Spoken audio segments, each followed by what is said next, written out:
ഹരി ഓം. മന്ദം മന്ദം മധുരനിനദൈർവേണുമാപൂരയന്തം വൃന്ദം വൃന്ദാവനഭുവി ഗവാം ചാരയന്തം ചരന്തം ഛന്ദോഭാഗേ ശതമഖമുഖധ്വംസിനാം ദാനവാനാം ഹന്താരം തം കഥയ രസനേ ഗോപകന്യാഭുജംഗം. കവി തൻ്റെ നാവിനോട് പറയുകയാണ്, അല്ലയോ നാവേ, മെല്ലെ മെല്ലെ മധുരമായ സ്വരത്തിൽ വേണുഗാനം പൊഴിക്കുന്നവനും വൃന്ദാവന ഭൂവിൽ പശുക്കളെ മേയിച്ചുകൊണ്ട് നടക്കുന്നവനും വേദഭാഗങ്ങളിൽ ഇന്ദ്രനെയും മറ്റു ദേവന്മാരെയും നിഗ്രഹിക്കുന്ന അസുരന്മാരെ നിഗ്രഹിക്കുന്നവനുമായ ആ ഗോപകന്യകമാരുടെ കാമുകനെക്കുറിച്ചുള്ള കഥകൾ പറയൂ നീ എന്ന്. തൻ്റെ നാവ് എപ്പോഴും എപ്പോഴും ശ്രീകൃഷ്ണ ഭഗവാനെക്കുറിച്ച് പറയണമെന്ന് കവി ആഗ്രഹിക്കുകയാണ്. ഗുരുവായൂരപ്പ, നീലമേഘം പോലെ നിറമാർന്നവനും നീലപത്മം പോലെ മനോഹരനായവനും സന്ധ്യാംബരത്തെ ഉടുവസ്ത്രമാക്കിയവനും കാർമേഘത്തെ മുടിയഴകാക്കിയവനും സൂര്യചന്ദ്രന്മാരെ മിഴികളിൽ ഉദിക്കാൻ അനുവാദം നൽകിയവനും പുരികക്കൊടികളിൽ മഴവില്ലിൻ്റെ ആകാരം വരഞ്ഞെടുത്തവനും കുറുനിരകളെ അരുമയായി വിലാസങ്ങൾ അണിയിച്ചവനും കടമിഴിക്കോണിൽ വിവിധ ഭാവങ്ങളുടെ നടന വിസ്മയം തീർത്തവനും കവിളിണയിൽ ഗോപികമാരുടെ സിന്ദൂരം പുരളാൻ അനുവാദം നൽകിയവനും ചൊടികളിൽ തേനിൻ്റെ മധുരവും വാക്കിൽ അലിവിൻ്റെയും കരുണയുടെയും സ്നേഹത്തിൻ്റെയും വാത്സല്യത്തിൻ്റെയും മധുരം നിറച്ച ചുവപ്പണിഞ്ഞവനും ചിരിക്കുമ്പോൾ അഴകോടെ കാണാകുന്ന കോമള ചിബുകവും ഭഗവാനെ ഇനിയും എത്രയെത്രയോ വർണ്ണിച്ചാൽ മതിയാവാത്ത അത്രയും, എത്ര വർണ്ണിച്ചാലും തൃപ്തിയാവില്ല അങ്ങേ. നാരായണ.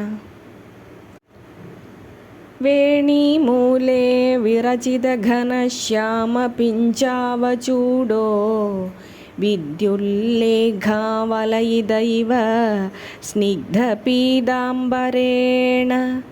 മാമാലിംഗന്മരതകമണിസ്തംഭഗംഭീരബാഹൂ സ്വപ്നേ ദൃഷ്ടസ്തരുണതുളസീ ഭൂഷണോ നീലമേഘഃ.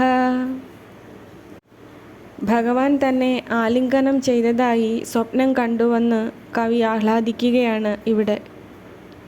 മുടിക്കെട്ടിൽ നീലപ്പീലികൾ ചുറ്റിക്കെട്ടി സ്നിഗ്ധമായ പീതാംബരം ധരിക്കയാൽ മിന്നൽക്കൊടി വലയം ചെയ്ത പോലെ ശോഭയാർന്നവനും തുളസിമാല ചാർത്തിയ നീലമേഘം പോലെയുള്ള ആ ശ്രീകൃഷ്ണ ഭഗവാൻ തൻ്റെ മരതക മണിത്തൂണുകൾ പോലെ ഉരുണ്ട ദീർഘമായ ബാഹുക്കളാൽ എന്നെ വന്ന് ആലിംഗനം ചെയ്തതായി ഞാൻ സ്വപ്നം കണ്ടുവന്ന് കവി പറയുകയാണ് ഇവിടെ. കണ്ണാ, അരവിന്ദനയന, എത്രയോ എത്രയോ അത് ഞാനും ആഗ്രഹിക്കുന്നു ഭഗവാനെ. ഒരു വേളയെങ്കിലും നിന്തിരുവടി അങ്ങ് അവിടുത്തെ മനോഹരമായ മുട്ടോളമെത്തുന്ന നീണ്ട ബാഹുക്കളാൽ എന്നെയും ചേർത്തു പുൽകിയെങ്കിലെന്ന്. ഭഗവാനെ, അത്രയും പുണ്യമാർജിക്കാൻ ഞാൻ എത്ര ജന്മം ജനിച്ചു മരിക്കണം പ്രഭു. വെറുമൊരു സങ്കല്പമായി, മനസ്സിൻ്റെ ആഗ്രഹമായി എപ്പോഴും അത് ഉള്ളിലുണ്ട്. ചിറക് തളർന്നുവെന്ന് തോന്നുമ്പോഴൊക്കെയും ഭഗവാനെ, ഞാൻ ഓടി അവിടുത്തെ അരികിൽ വന്ന് ചേർന്ന് നിൽക്കാറുണ്ട്. എൻ്റെ കൈകളാൽ മുറുകെ കെട്ടിപ്പിടിക്കാറുണ്ട്. അപ്പോൾ ഭഗവാനെ, അങ്ങ് എന്നെയും ചേർത്ത് ചുറ്റിപ്പിടിക്കാറുണ്ട്. വാത്സല്യത്താൽ നെറുകയിൽ തഴുകുകയും ചെയ്യാറുണ്ട്. നാരായണ. കൃഷ്ണേ ഹൃത്വാ വസനനിചയം കൂലകുഞ്ചാധിരൂഢേ മുഗ്ധാ കാചിന്മുഹുരനുനയൈ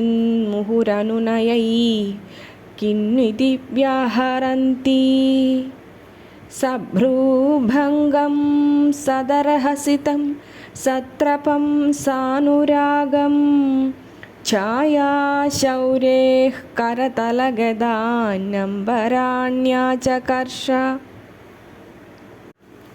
ഉണ്ണിക്കണ്ണൻ ഗോപസ്ത്രീകളുടെ വസ്ത്രങ്ങൾ മോഷ്ടിച്ച് നദിക്കരയിലുള്ള മരത്തിൽ കയറിയപ്പോൾ മുഗ്ധയായ ഒരു ഗോപസ്ത്രീ വീണ്ടും വീണ്ടും നല്ല വാക്കുകൾ കൊണ്ട് എന്താണിങ്ങനെ എന്നു പറഞ്ഞുകൊണ്ട് പുരികം ചുളിച്ചും പുഞ്ചിരി തൂകിയും നാണിച്ചും അനുരാഗം കലർന്നും വെള്ളത്തിൽ നിഴലിച്ചു കണ്ട ശ്രീകൃഷ്ണൻ്റെ കയ്യിലുള്ള വസ്ത്രങ്ങൾ പിടിച്ചു വലിച്ചു. ഇത് അവരുടെ അല്പബുദ്ധിയിൽ തോന്നിയതാണ് എന്ന് കവി പറയുകയാണ്. കണ്ണൻ്റെ കമനീയ സുന്ദരമായ ഓരോ വിലാസങ്ങളും വെറുമൊരു ബാലചാപല്യമായി കരുതുകയേ ചെയ്യരുത്. അഖില ലോകങ്ങൾക്കും ഉടയവനായ ആ മഹാപ്രഭു കേവലം ഒരു കുട്ടിയായി കളിയാടാനല്ല വന്നത്. ഒരു ചെറിയ ചലനം പോലും അർത്ഥപൂർണവും മഹനീയമായ സന്ദേശം ഉൾക്കൊണ്ടതുമാണ്. വെറുമൊരു കുട്ടിയുടെ കളിയായി അത് കാണാനും ഒരു കുഞ്ഞായി മാത്രം അതിനെ കാണാനും ഒരുങ്ങരുത്. ആ ഭഗവാൻ നൽകിയ ഓരോ പാഠവും ഉൾക്കൊള്ളുകയും ഹൃദയശുദ്ധിയോടെ അതിലെ പരമമായ സത്യത്തെ മനസ്സിലാക്കുകയും ചെയ്യുക. നാരായണ. അപി ജനുഷി പരസ്മിന്നാത്ത പുണ്യോ ഭവേയം തടഭുവി യമുനായാസ്താദൃശോ വംശനാളഃ അനുഭവതിയേഷ ശ്രീമദാഭീരസൂനോ രധരമണിസമീപന്യാസ ധന്യാമവസ്ഥാം. ഒരുപാട് പുണ്യങ്ങൾ ചെയ്ത് അടുത്ത ജന്മത്തിലെങ്കിലും കാളിന്തി നദിയുടെ തീരത്ത് അത്രമാത്രം ഭാഗ്യമുള്ള ഒരോടക്കുഴലായി ഞാൻ തീരുമോ എന്ന് കവി ആഗ്രഹിക്കുകയാണ്. അതിനായി ഏറെ പുണ്യം ഈ ജന്മം ചെയ്തു തുടങ്ങണമെന്നും കവി ആഗ്രഹിക്കുകയാണ്. കാരണം എന്നാൽ മാത്രമേ പശുപാലകനായ നന്ദഗോപരുടെ പുത്രനായ ആ ഉണ്ണിയുടെ മണിച്ചുണ്ടിൻ്റെ അടുത്ത് ചേർത്ത് വയ്ക്കുക എന്ന മഹാഭാഗ്യം തനിക്കുമുണ്ടാവൂ. ഉണ്ണിയുടെ കയ്യിലെ ആ മുരളി ഇപ്പോൾ ആ ഭാഗ്യം അനുഭവിക്കുന്നുവല്ലോ എന്ന് കവി പറയുകയാണ്. ഭഗവാനെ കണ്ണാ, ഓടക്കുഴലായില്ലെങ്കിലും അവിടുന്ന് ആയിരിക്കുന്ന ഒരിടത്ത് ഒരു കുഞ്ഞു പൊടിയായെങ്കിലും വീണ് കിടക്കാൻ എന്നെ അനുവദിക്കണേ ഭഗവാനെ. അവിടുത്തെ നാമമന്ത്രങ്ങൾ സദാ ഉരുവിട്ടുകൊണ്ട് പാദസേവ ചെയ്തുകൊണ്ട് എപ്പോഴും ആ മനോഹരമായ രൂപം കണ്ടുകൊണ്ട് അവിടുന്ന് ശ്വസിച്ച ശ്വാസങ്ങളെ ശ്വസിച്ചുകൊണ്ട് അവയെ എൻ്റെ പ്രാണനിൽ നിറച്ചുകൊണ്ട് ആ അരികിലായിരിക്കാൻ അവിടുന്ന് അനുവദിക്കണേ നാരായണ. അയി പരിചിനു ചേദഃ പ്രാതരംഭോജനേത്രം കബരകലിത ചഞ്ചൽ പിഞ്ചതാമാഭിരാമം വലഭിതുപലനീലം വല്ലവീഭാഗധേയം നിഖില നിഗമവല്ലീ മൂലകന്ദം മുകുന്ദം. കവി തൻ്റെ മനസ്സിനോട് പറയുകയാണ്, പ്രഭാതത്തിൽ ഏതു വിധത്തിലാണ് ആ ഭഗവാനെ ധ്യാനിക്കേണ്ടതെന്ന്. അല്ലയോ മനസ്സേ, താമരപ്പൂക്കൾ പോലെയുള്ള കണ്ണുകളുമായി തിരുമുടിയിൽ ഇളകുന്ന പീലി അണിഞ്ഞു സുന്ദരനായി ഇന്ദ്രനീലരത്നം പോലെ നീല നിറം പൂണ്ട് ഗോപസ്ത്രീകളുടെ ഭാഗ്യം തന്നെയായ വേദസർവസ്വലതയുടെ അടിയിലെ കിഴങ്ങായ മുക്തി നൽകുന്നവനായ ശ്രീകൃഷ്ണ ഭഗവാനെ പ്രഭാതത്തിൽ ധ്യാനിച്ചാലും. ഭഗവാനെ, പ്രഭാത കിരണമായി അവിടുന്ന് ഹൃദയവാനിൽ ഉദിക്കുകയും നിർമ്മലമായ അവിടുത്തെ ശോഭയാൽ അവിടം പ്രകാശമാനമാക്കുകയും ചെയ്യണേ. പ്രാണനിൽ നിറയുന്ന ആ വലിയ ചൈതന്യം സകല ഇരുളിനെയും ഇല്ലാതെയാക്കണേ. നീലവാനം പോലെ, നീലരത്നം പോലെ, നീലപത്മം പോലെ, നീലസാഗരം പോലെ എൻ്റെ ഭഗവാനെ അവിടുന്ന് ഹൃദയം കവർന്ന് ഒഴുകണേ.